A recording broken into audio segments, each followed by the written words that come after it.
Hey guys, welcome to my studio. Today I am working in my big watercolor sketchbook again, and I am working on a concept for a painting that I want to do in gouache. I got large watercolor paper specifically to work on it. Well, it's not that big. It's 12 by 18, which for me is huge considering I normally paint on 9 by 12 like maximum. So I'm pretty excited to do that. But today we're just doing a little sketch of an angel statue, and I was going to do like a whole spread with a bunch of small paintings of angel statues with some greenery around them, but I got very in the zone with this painting and it took longer than I expected it to. So I ended up just focusing on this one painting of this specific angel for this one. I have been very inspired by nature lately, and I think I always say that because I guess I'm always inspired by nature, but I think just especially I've been wanting to draw more naturalistic things because the weather is finally getting warm. It's officially spring. We sprung forward this past weekend and I didn't even realize it. I woke up and it was 9 a.m. and I thought that we had all slept 9 hours, but I was wondering why I still felt tired, but it was not. We did not sleep 9 hours. We slept 8 hours. But anyway, that's besides the point. I'm excited. It's spring. I've been riding my bike again, which I have not touched all winter because I am not one of those brave people who can run or ride their bike when it's freezing outside. I need mild weather. It can't be too hot and it can't be too cold because I'm just a big baby about that. But the weather has been perfect and I'm so excited for spring. I'm so excited to see the little buds coming out of the ground, and I'm finally hearing the birds. I heard some mourning doves this morning, and that just makes me so happy because there's a family of mourning doves that we see every single year, and they mate for life. So I know that it's the same pair because they hang out on the same telephone pole like all day, every day in the spring and summer, and they're so cute. And we've also been hearing the foxes. That was actually kind of freaky because one night we just heard a lot of screaming. But it's definitely mating season and the animals are out, the people are out, everyone is out, and the plants are gonna be out soon. And oh, that just makes me feel alive. Like I feel like my body is revitalized, and I've been sleeping for the past few months and now I'm finally awake again. I just love spring so much. It is by far my favorite season. And yeah, so I wanted to paint some stuff with greens and browns, and I added a little bit of purple and pink. Yeah, so let me back up a bit. I got very sidetracked, but I just wanted to talk about how much I love spring because I just love it. I love it so much. So this painting, I'm using gouache for the entire thing, but I made a dry palette, which you'll see. So I poured some of my wet gouache paints into these half pans, and then I let them dry, and they only took like a day or two to fully dry out. And I'm using them really, really watered down like watercolor. And this is something that you really can only do with like really good quality gouache. These are my Holbein. It's a mix of the Iridori and just their normal line of gouache. And because they're so nicely pigmented, you still get really great color even when they're super watered down. Hamrib Art, she talks about this all the time. So if you're interested in using gouache in this way, I recommend watching her videos as well as Sarah Byrne's studio. They both use gouache more watered down and then like slowly build up to more opaque. So that was my inspiration for painting this way.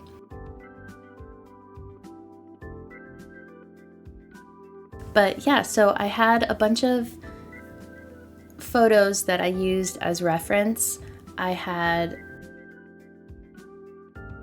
a couple photos of statues of angels, as well as I found a really great website that has a bunch of screenshots of movies. I'll link it in the description because I can't remember what it's called right now, but it's something simple. It's like moviescreencaps.com or something like that, but I'll leave a link in the description.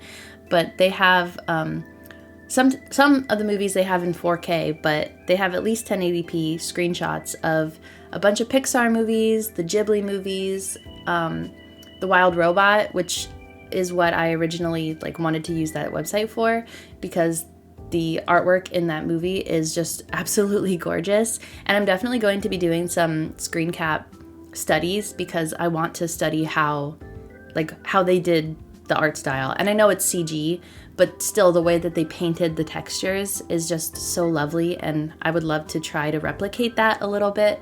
So definitely look forward to that because that will be a video at some point. I know that redrawing, especially Studio Ghibli greenery and flowers, is so popular, but I mean, I understand why. It's hard for me to think of good examples in movies of beautiful backgrounds with really bright patches of flowers, but then you think of Arrietty and you think of Howl's Moving Castle, and it's all over the place in those movies. It's just absolutely gorgeous. So I did use those for reference for drawing the rocks and the various little flowers, which you'll see a little bit later on. But right now I'm just blocking in the colors and I'm trying to get the values the way that I want them. It took a lot of layers, a lot more layers than I wanted. I think I definitely should have gone darker sooner, because in my previous video I talked about wanting to do only a few layers and not layers upon layers upon layers, because that can get things muddy, and this definitely got muddy. I don't consider this my best work. I'm perfectly fine with admitting that. I don't think everything has to be your best work, especially in a sketchbook. I think it's more important to study and try things. And if it doesn't turn out perfectly, that's okay, because I mean, that's what a sketchbook is for, right? It's good to make beautiful artwork that you can look back on and admire and want to share online and be really happy with. There's totally nothing wrong with that. I think that's great.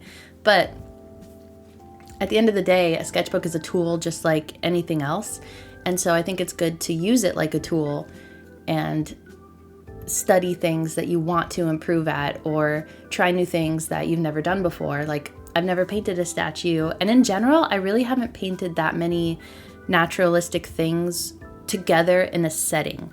At this point I painted a good amount of flowers and bees and stuff, but not all put together in an image. So that's something that I'm trying to improve on this year. I want to do more full paintings with different subjects all coexisting together. And it's a struggle. It's hard figuring out the lighting for everything, and even just painting everything in a way that makes it look cohesive. It's easy to paint a flower and a bee and a rock separately, but how do you paint them in a way that makes it look like they all belong in the same place? And obviously part of that is lighting, but it's also how you texture things. You wouldn't want the bee to look really shiny and sparkly or something, and then the flower to look super realistic. That just wouldn't mesh well together. So it's kind of tricky to figure out how to paint everything that you want to paint in your own style. So that's something that I'm working on. And I think because of how much I've been doing lately, I've been getting a little bit burnt out. I thought I wanted a break from art. I don't want a break from art. I did take about a week off to just play video games in my spare time. I've been playing Monster Hunter and Infinity Nikki, but I just love doing art and I can't stay away from it for too long, especially these days. So, but it's frustrating because my hands, like even though my brain keeps thinking of new ideas, my hands just don't seem to want to work. So I definitely do need to give myself a little break. And I think by doing little studies instead of full paintings, I think that's a good way to give myself a break because I'm still learning. I'm still getting the satisfaction of putting the paint on the paper, but it's not so mentally taxing. Whereas trying to do a full, complete, finished artwork can be definitely mentally taxing.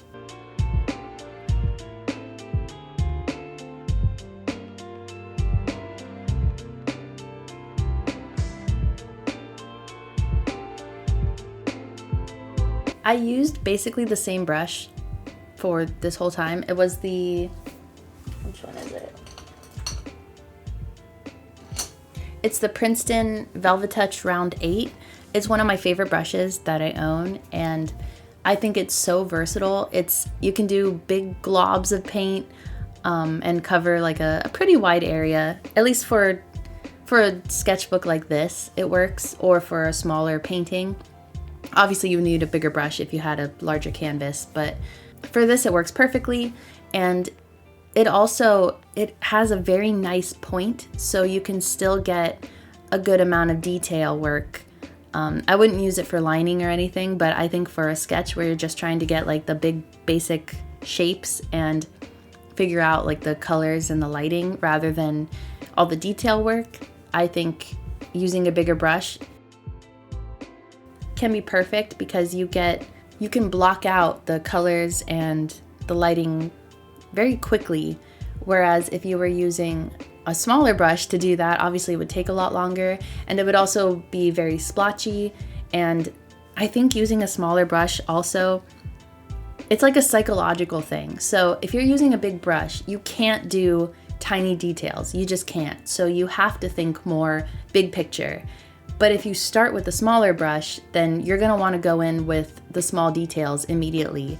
And that's something that I've done a lot of in the past and then been disappointed in the result because I would focus so much on these tiny details and then I would have to go back and put in more color or different lighting, and then those details would get painted over. So then I would have to go back again with a little brush and put in the little details. So I'm trying to force myself to be more patient by using bigger brushes when I don't have to, but I just think it's a good idea. And I think it's been really helping my brain get the proper steps for painting traditionally. Because when you're doing digital painting also, it's a lot more forgiving. You can start doing the details early on if you want to and just do them on a separate layer so that if you need to go back and add more not details, but like larger parts of the painting, you can easily do that in a layer below it and it's not going to mess with anything. But obviously you can't do that with traditional, so you have to think a little bit differently and plan ahead a little bit more. And that's something that I'm slowly starting to get better at.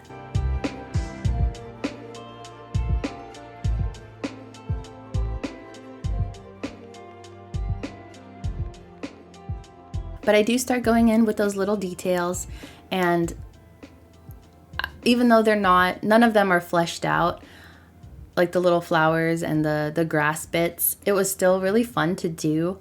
And I felt like I had just been waiting this whole time to get to do those little details because they're always my favorite part.